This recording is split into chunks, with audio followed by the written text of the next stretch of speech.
Hello students, Bansur PG college की online classes में आपका हार्दिक स्वागत है। तो देखिए, आज हम बीएससी सेमेस्टर थर्ड मैथमेटिक्स की यूनिट नंबर फर्स्ट स्टार्ट करेंगे। आपका जो सिलेबस है उसमें दो बुक्स हैं। पहली जो बुक है वो है रियल एनालिसिस, जिसके अंदर दो यूनिट हैं, और फिर जो सेकंड बुक है वो है डिफरेंशियल इक्वेशन, उसमें भी दो बुक हैं। तो टोटल आपके सिलेबस में चार यूनिट हैं, और जो चार यूनिट हैं उनका जो डिवाइडेशन है वो दो बुकों में है, रियल एनालिसिस और डिफरेंशियल इक्वेशन। तो हम स्टार्ट करेंगे रियल एनालिसिस की यूनिट नंबर फर्स्ट। और इस यूनिट में जो पहला टॉपिक है वो है बाउंडेड सेट, परिबद्ध समुच्चय। तो देखिए एक बार,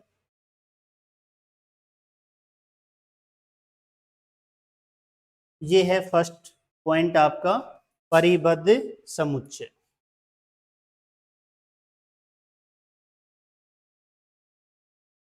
तो देखिए स्टूडेंट्स, परिबद्ध समुच्चय होता क्या है, बाउंडेड सेट क्या होता है, उसको हम पहले डिफाइन करते हैं, थोड़ा सा समझते हैं।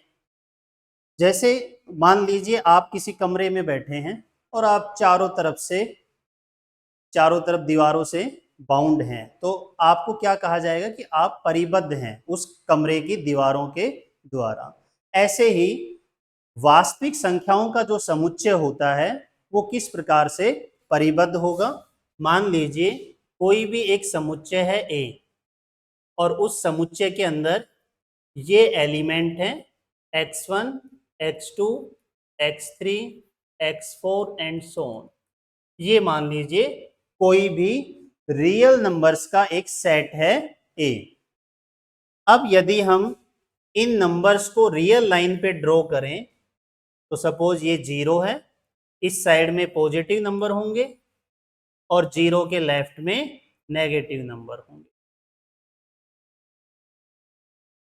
ये जो सेट है इसमें जितने भी एलिमेंट हैं वो सभी एलिमेंट अगर दो वास्तविक संख्याओं के बीच में रहें, ध्यान से समझना, यदि समुच्चय ए के सभी अवयव दो वास्तविक संख्याओं के बीच में रहें, तो हम उस समुच्चय को क्या कहेंगे, परिबद्ध समुच्चय कहेंगे। जैसे मान लीजिए ये कोई भी एक रियल नंबर है बी, और ये कोई रियल नंबर है ए, और समुच्चय ए के जितने भी एलिमेंट हैं ये सभी एलिमेंट ए और बी के बीच में रहें, मतलब कोई भी एलिमेंट बी के राइट में नहीं है और ए के लेफ्ट में नहीं है, तो हम कहेंगे कि ये जो समुच्चय है ये एक परिबद्ध समुच्चय है, बाउंडेड सेट है।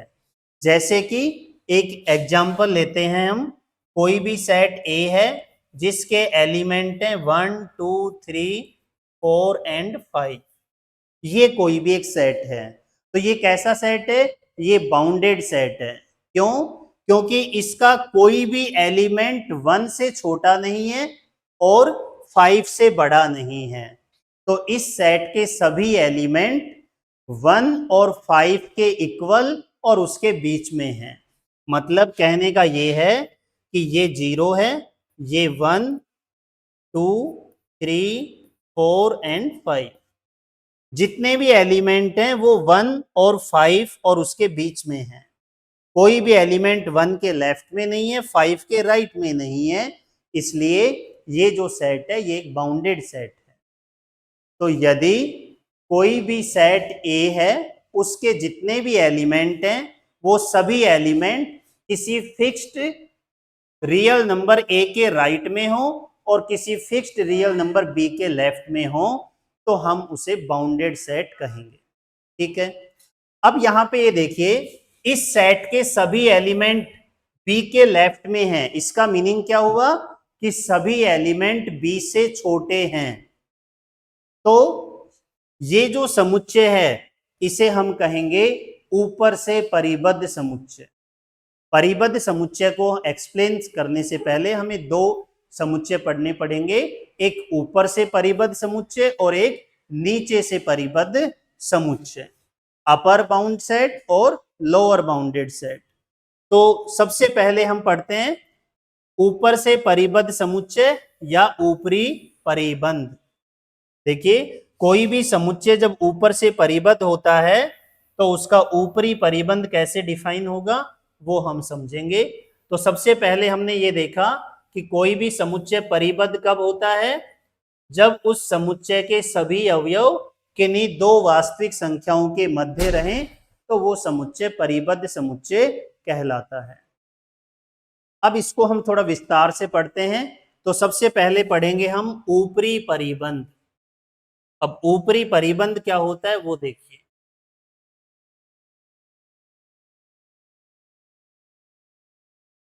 ऊपरी परिबंध,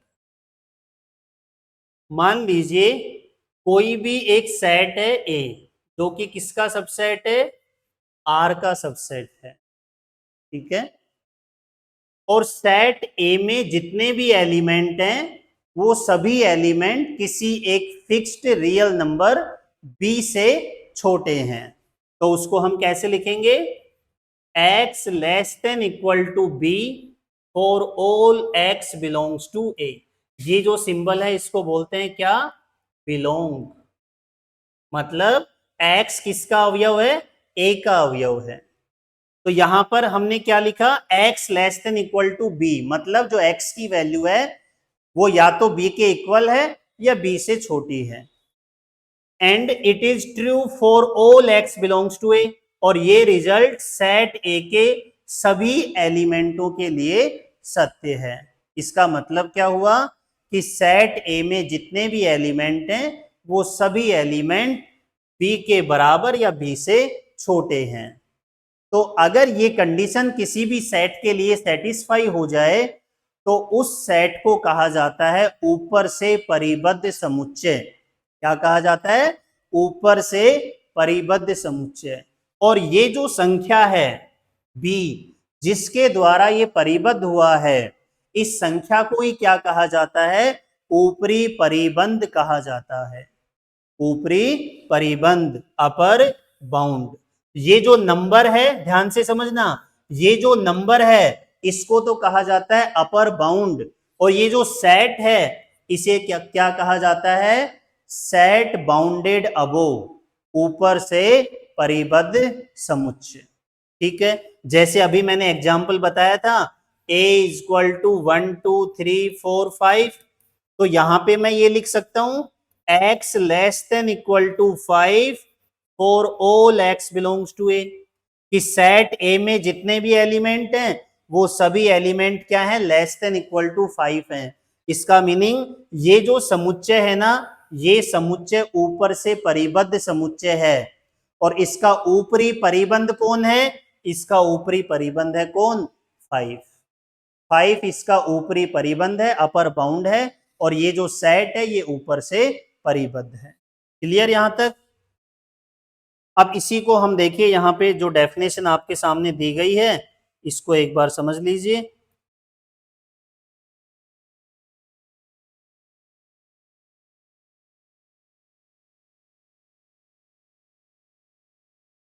माना एस आर का कोई भी एक उपसमुच्चय है, जैसे मैंने सेट ए लिया था ऐसे यहाँ पे एक सेट एस है, आर का उपसमुच्चय है, मतलब एस सबसेट है आर का। तो समुच्चय एस ऊपरी परिबद्ध समुच्चय कहलाता है इफ, यदि देयर एग्जिस्ट, इसको क्या बोलते हैं, देयर एग्जिस्ट, मतलब विद्यमान होना, एक संख्या K1, और वो कैसी संख्या है, वास्तविक संख्या है।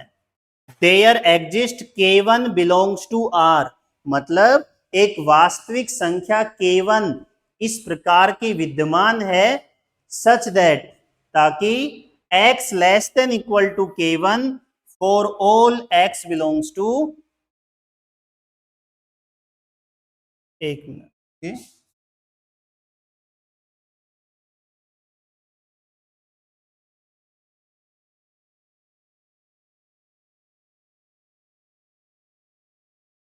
तो यहां पर क्या है, x less than equal to K1 for all x belongs to S, मतलब समुच्चय S में जितने भी अवयव हैं वो सभी अवयव क्या हैं, लेस देन या इक्वल है K1 से।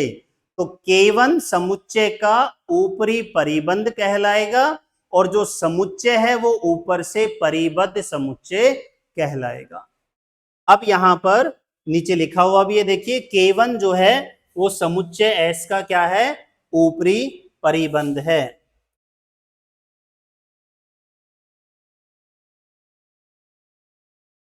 K1 समुच्चय का ऊपरी परिबंध है। अब यहां पर आगे एक लाइन और लिखी हुई है, देखिए क्या है, यदि K1 समुच्चय का ऊपरी परिबंध है तो K1 से बड़ी सभी वास्तविक संख्याएं भी समुच्चय का ऊपरी परिबंध होंगी। कहने का मतलब क्या है कि अगर कोई संख्या किसी समुच्चय का ऊपरी परिबंध है तो उस संख्या से बड़ी जितनी भी वास्तविक संख्याएं हैं वो सभी संख्याएं भी समुच्चय का ऊपरी परिबंध कहलाती हैं। इसका मतलब किसी भी समुच्चय के कितने ऊपरी परिबंध हो सकते हैं, इनफाइनाइट। जैसे अभी मैंने एग्जाम्पल बताया था ये वाला, इसमें आप देखिए इसका ऊपरी परिबंध कौन है, 5। ऊपरी परिबंध कौन है इसका, 5 है। तो 5 से बड़ी जितनी भी संख्याएं होंगी वो सभी संख्याएं भी इसके ऊपरी परिबंध होंगी। क्यों? क्योंकि अगर x की value less than equal to 5 है तो मैं ये भी तो कह सकता हूं ना कि x की वैल्यू लेस देन 6 है, x की वैल्यू लेस देन 7 है, x की वैल्यू लेस देन 7.2 है, x की वैल्यू लेस देन 8 है। जब x 5 के इक्वल या उससे छोटा है तो कंफर्म है 6 से भी छोटा ही होगा, 7 से भी छोटा ही होगा, 8 से भी छोटा ही होगा। तो ये कंडीशन भी किसकी बन गई, ऊपरी परिबंध की। तो कोई भी संख्या यदि किसी समुच्चय का ऊपरी परिबंध है तो उससे बड़ी सभी वास्तविक संख्याएं भी समुच्चय का ऊपरी परिबंध ही होती हैं। तो 5 इसका ऊपरी परिबंध है, तो 5 से बड़ी कितनी संख्याएं हैं, इनफाइनाइट है। तो इसका मतलब इस समुच्चय के कितने ऊपरी परिबंध होंगे, इनफाइनाइट, अनंत होंगे। तो वही यहां पे लिखा हुआ है कि समुच्चय S के अनंत ऊपरी परिबंध होंगे। क्लियर यहां तक? अब नेक्स्ट हम आगे देखते हैं, ये तो हो गया ऊपरी परिबंध। अब हम आगे पढ़ेंगे निम्न परिबंध, क्योंकि हमने ये भी तो कहा था ना, परिबंध जब बताया था मैंने कि समुच्चय के सभी अवयव b या b से छोटे हों तब तो क्या बनेगा, ऊपरी परिबंध। अगर समुच्चय के सभी अवयव a के बराबर या a से बड़े हैं तो समुच्चय नीचे से परिबद्ध कहलाता है। और ये जो संख्या है इस संख्या को क्या कहा जाता है, निम्न परिबंध कहा जाता है। ठीक है, तो आगे देखिए इसमें इसकी परिभाषा।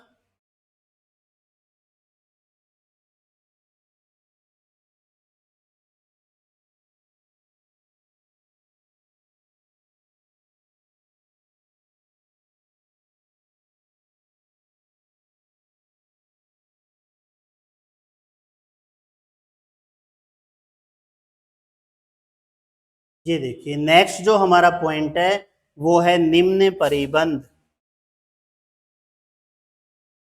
अगला जो पॉइंट है वो क्या है, निम्न परिबंध।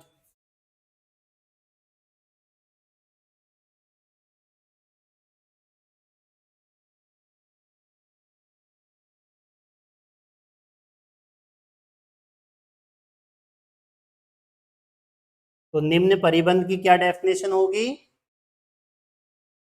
यदि समुच्चय के सभी अवयव a के बराबर या a से बड़े हैं तो हम कहेंगे कि समुच्चय नीचे से परिबद्ध है।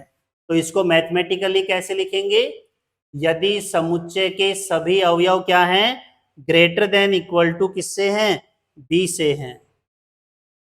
Greater than equal to b हैं या a, कोई भी संख्या ले लो, greater than equal to a for all x belongs to a।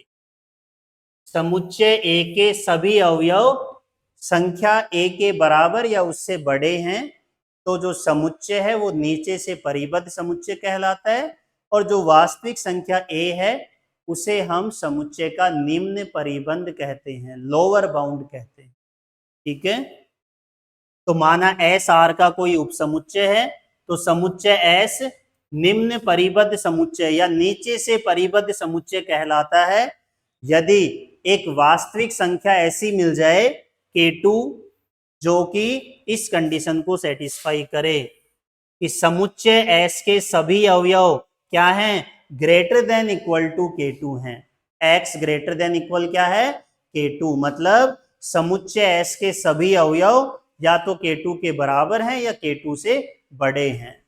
तो K2 समुच्चय का निम्न परिबंध कहलाएगा और जो समुच्चय है वो नीचे से परिबद्ध समुच्चय कहलाएगा। तो K2 क्या कहलाता है, समुच्चय का निम्न परिबंध कहलाता है। अब कोई भी संख्या अगर किसी समुच्चय का निम्न परिबंध है तो उससे छोटी सभी वास्तविक संख्याएं भी समुच्चय का निम्न परिबंध होती हैं।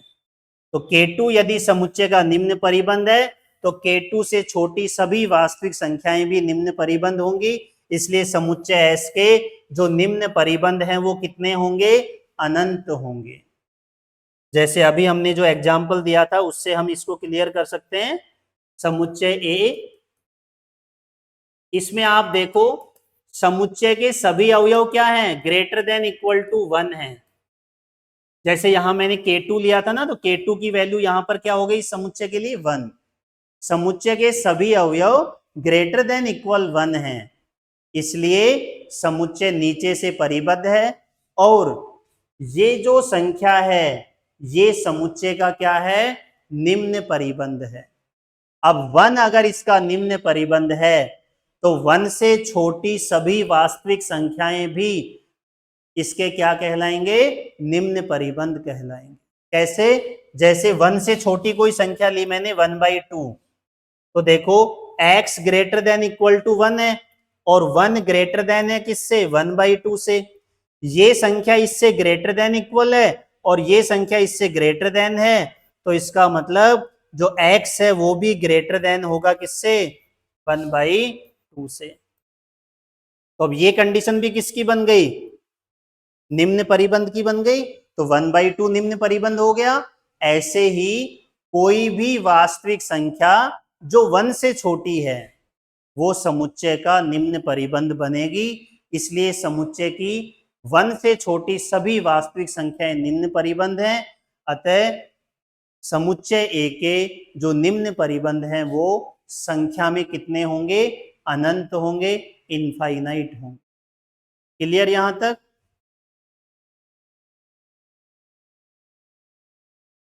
तो ये तो हो गया नीचे से परिबद्ध और ऊपर से परिबद्ध समुच्चय। अब नेक्स्ट जो टॉपिक हमारा आता है वो है परिबद्ध समुच्चय।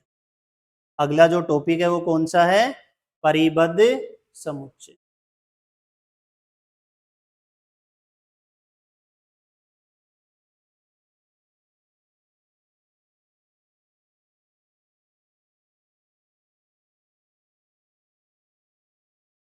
तो परिबद्ध समुच्चय क्या होता है वो देखिए। अभी मैंने स्टार्टिंग में आपको बताया था परिबद्ध समुच्चय का मतलब कोई भी समुच्चय जो दोनों ओर से परिबद्ध है उसे क्या कहा जाता है, परिबद्ध समुच्चय कहा जाता है। मतलब ऐसा समुच्चय जो ऊपर से भी परिबद्ध हो और नीचे से भी परिबद्ध हो उसे ही समुच्चय का उस समुच्चय को क्या कहा जाता है, परिबद्ध समुच्चय।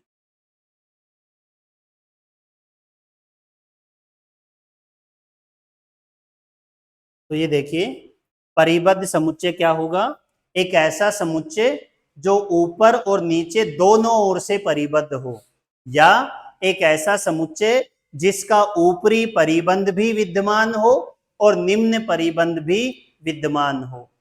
तो ऐसे समुच्चय क्या कहलाते हैं, परिबद्ध समुच्चय कहलाते हैं। मतलब ऊपरी और निम्न परिबंध दोनों की कंडीशन को अगर संयुक्त रूप से लिखा जाए तो वो एक परिबद्ध समुच्चय की कंडीशन होती है।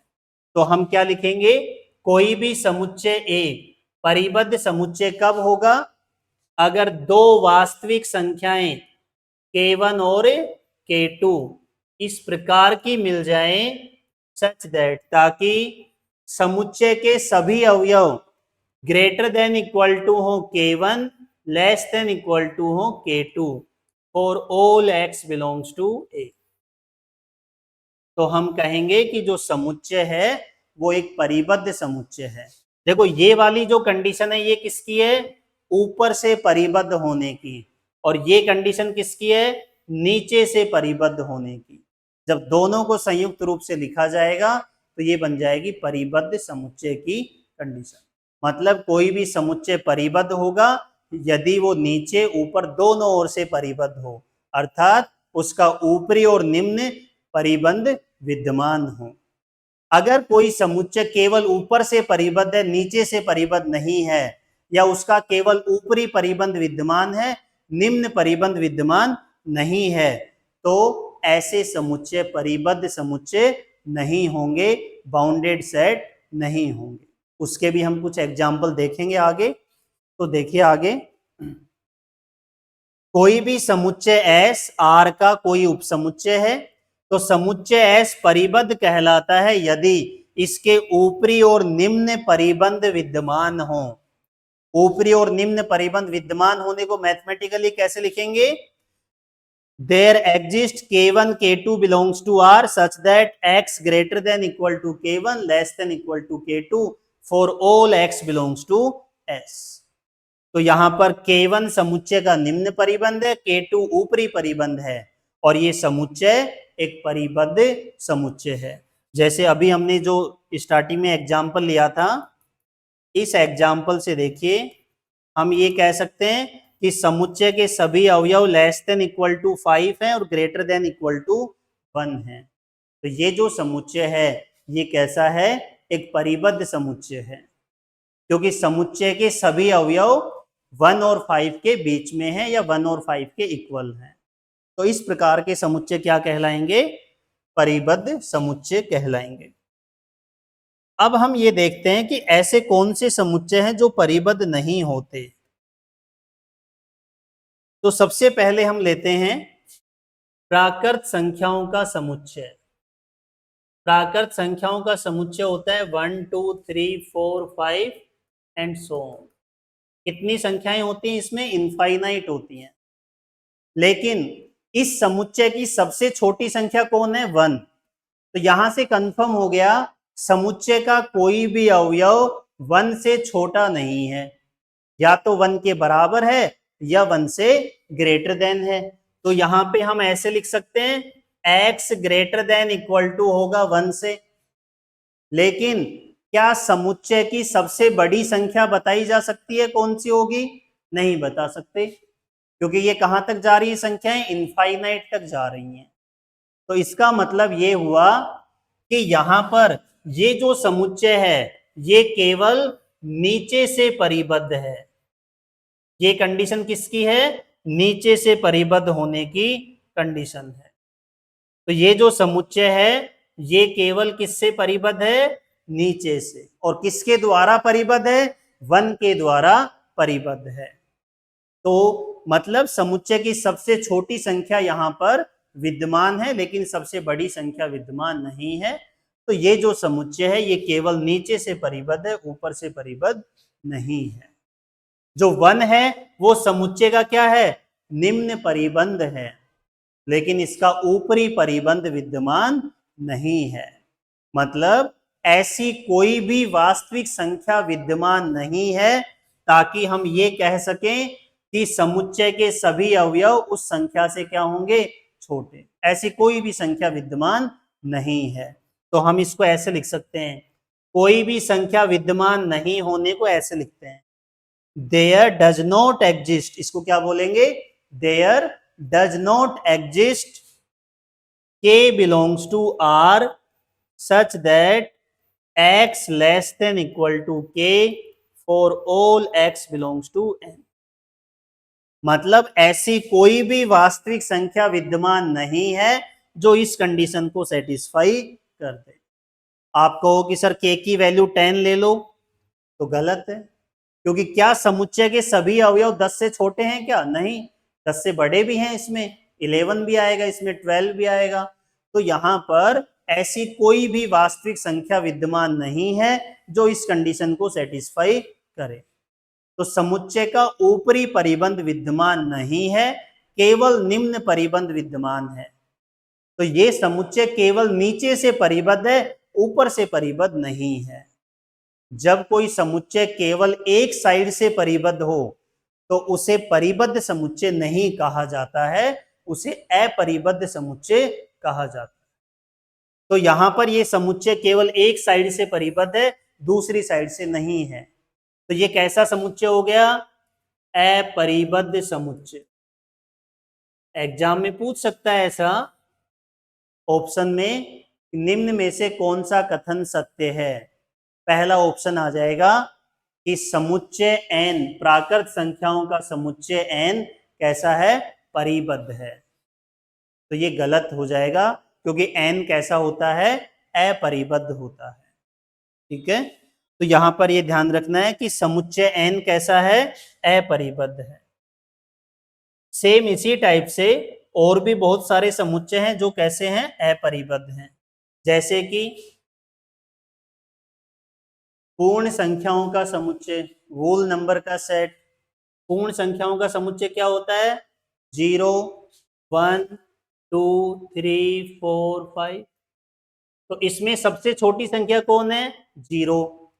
तो समुच्चय केवल नीचे से परिबद्ध है, क्योंकि समुच्चय के सभी अवयव क्या हैं? या तो 0 के इक्वल है या 0 से ग्रेटर देन है। तो ये समुच्चय नीचे से परिबद्ध है और 0 इसका निम्न परिबंध है। लेकिन ये ऊपर से परिबद्ध नहीं है, क्योंकि ऊपर तो संख्याएं कहां तक जा रही है? इनफाइनाइट तक जा रही है। क्लियर? और देखिए, जैसे कि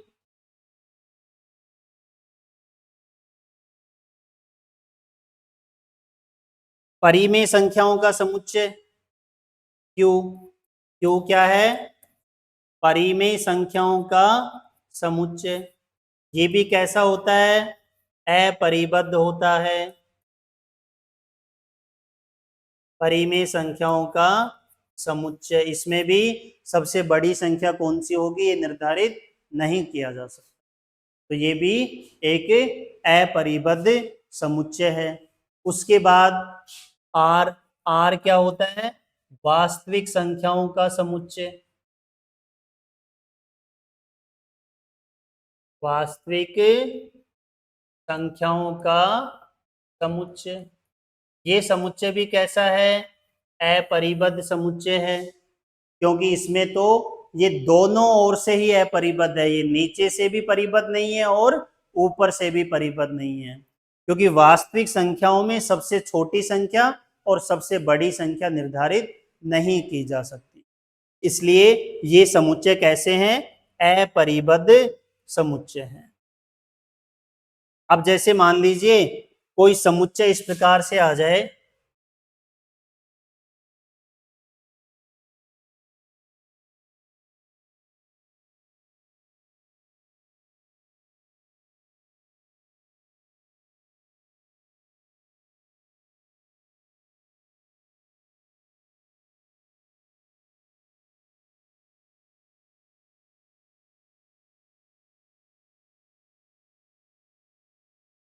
इस प्रकार का मान लीजिए कोई सेट है।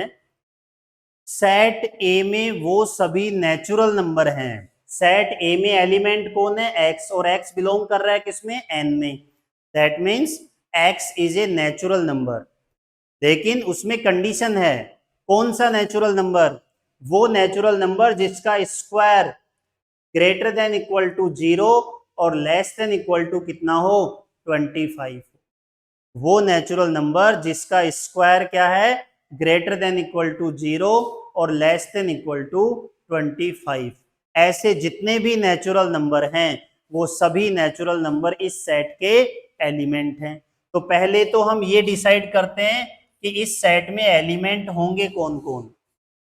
क्या 0 होगा? नहीं होगा। क्यों? क्योंकि 0 तो नेचुरल नंबर ही नहीं होता।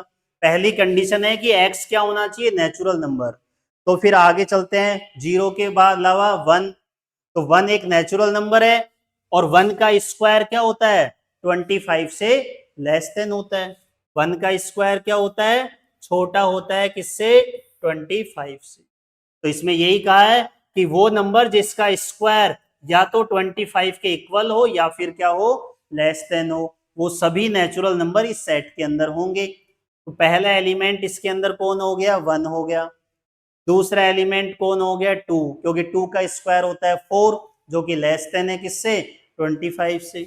तीसरा एलिमेंट हो गया 3, 3 का स्क्वायर 9, लेस देन है 25 से। नेक्स्ट हो गया 4, 4 का स्क्वायर 16, लेस देन है 25 से। नेक्स्ट एलिमेंट हो गया 5, 5 का स्क्वायर इक्वल होता है किसके, 25 के। लेकिन क्या इसके अंदर 6 आएगा क्या, बिल्कुल नहीं। क्यों, क्योंकि 6 का स्क्वायर होता है 36, और 36 लेस देन नहीं होता 25 से। क्या होता है, ये तो ग्रेटर देन होता है।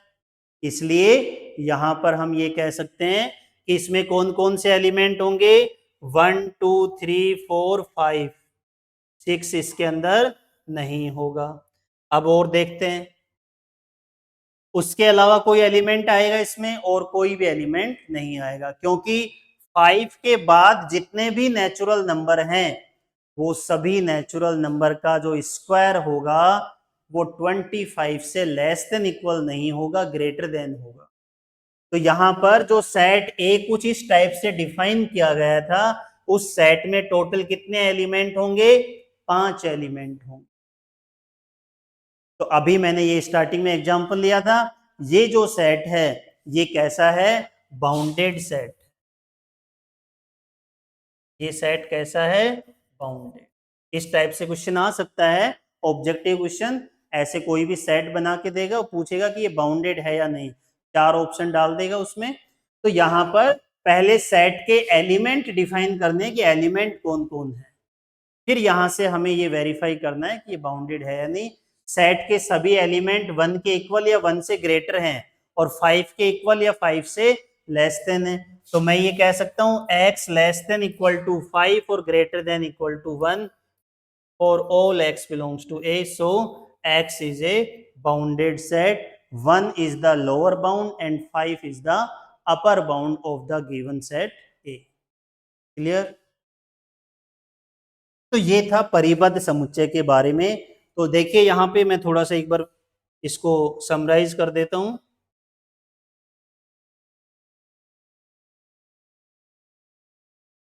किसी भी सेट के लिए आपको परिबद्ध होने के लिए आपको 3 चीजें पढ़नी है। सबसे पहले आपको देखना है अपर बाउंड, फिर उसके बाद देखना है लोअर बाउंड, और फिर आपको देखना है बाउंडेड सेट।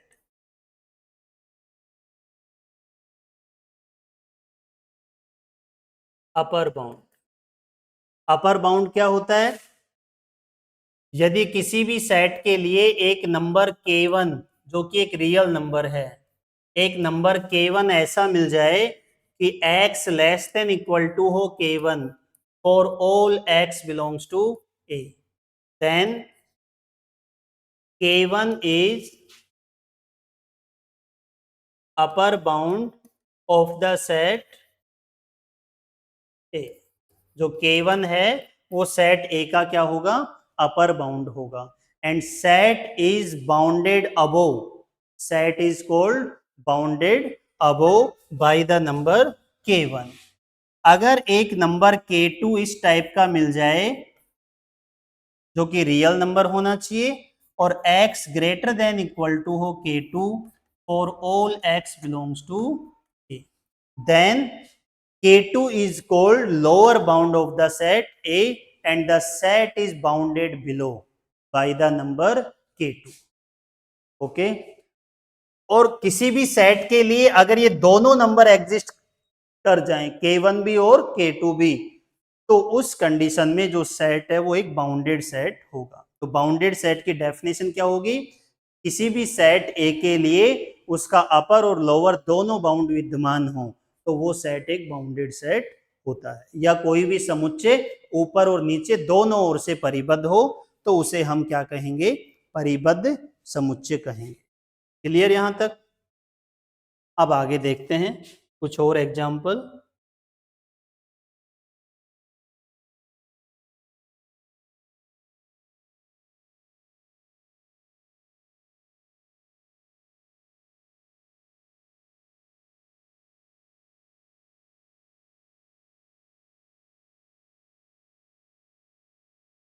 तो ये देखिए यहां पर एक एग्जाम्पल और दे रखा है।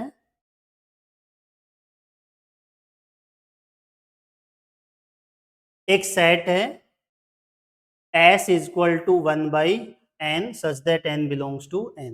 ये एक सेट हमें गिवन है, ध्यान से समझना इस सेट को। सेट में जो एलिमेंट हैं वो कौन से हैं? 1/n टाइप के हैं। और यहां पर जो n है वो एक नेचुरल नंबर है, ध्यान से समझना। n क्या है? नेचुरल नंबर है। तो n की वैल्यू क्या रख सकते हैं हम यहाँ पे? 1 2 3 4 5 इनफाइनाइट तक रख सकते हैं। तो जब n की वैल्यू 1 रखेंगे तो एलिमेंट क्या बनेगा? 1/1। फिर n की वैल्यू 2 रखेंगे तो 1/2। 3 रखेंगे तो 1/3, 1/4, 1/5, 1/6 एंड सो ऑन। n की वैल्यू रखते जाएंगे, हमें अलग अलग सेट के एलिमेंट मिलते जाएंगे।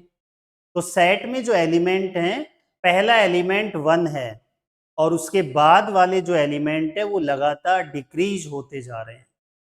पहला एलिमेंट 1 है, उसके बाद 1/2, 1/3, 1/4 एंड सो। क्या इस सेट के अंदर कभी जीरो शामिल हो पाएगा? नहीं, क्योंकि जीरो कब बनेगा? जब n की वैल्यू इनफाइनाइट होगी, और इनफाइनाइट कोई फिक्स नंबर तो है नहीं जो पुट किया और 1/∞ जीरो मिल गया। तो सेट के एलिमेंट जो है वो कंटिन्यूअसली डिक्रीज होते जा रहे हैं और जीरो की तरफ यहां पर ये जा रहे हैं, लेकिन जीरो पर कोई भी एलिमेंट पहुंचेगा नहीं। जितने भी एलिमेंट होंगे वो जीरो से पहले वाले सारे एलिमेंट आएंगे, लेकिन कोई भी एलिमेंट जीरो तक नहीं पहुंच पाएगा। तो अब इस सेट में आप देखिए, सेट का सबसे बड़ा एलिमेंट कौन है? 1 है। सबसे बड़ा एलिमेंट कौन है इसमें? 1 है। और सबसे छोटा एलिमेंट यहां पे जीरो होगा, लेकिन जीरो पर हम कभी पहुंच नहीं पाएंगे। तो हम यहां पे ये लिख सकते हैं कि सेट के जितने भी एलिमेंट है ना, वो लेस देन इक्वल टू 1 है। एक एलिमेंट तो 1 के इक्वल है, बाकी सभी एलिमेंट 1 से छोटे हैं। और सेट के सभी एलिमेंट जीरो से बड़े हैं। ये जितने भी एलिमेंट हैं ये सब कौन है? ग्रेटर देन जीरो है। कोई भी एलिमेंट जीरो के इक्वल नहीं होगा, सभी एलिमेंट क्या होंगे? ग्रेटर देन जीरो होंगे। तो यहां से ये कंफर्म हो गया कि ये जो सेट है ये कैसा है? बाउंडेड सेट है, परिबद्ध समुच्चय है। परिबद्ध समुच्चय क्यों है? क्योंकि समुच्चय के लिए जीरो इसका निम्न परिबंध है और 1 इसका ऊपरी परिबंध है। तो इसलिए यहां पर ये जो सेट है ये एक बाउंडेड सेट है। ठीक है, तो ये एक परिबद्ध समुच्चय है क्योंकि समुच्चय के सभी अवयव क्या हैं? ग्रेटर देन जीरो और लेस देन इक्वल टू 1 है। उसके बाद नेक्स्ट जो हमारा टॉपिक आता है वो है निम्नक या उच्चतम निम्न परिबंध। अब हम आगे 2 पॉइंट और पढ़ेंगे। कौन कौन से? एक तो निम्नक और एक उच्चक। क्या क्या पढ़ेंगे? निम्नक और एक होगा उच्चक। Infimum and supremum.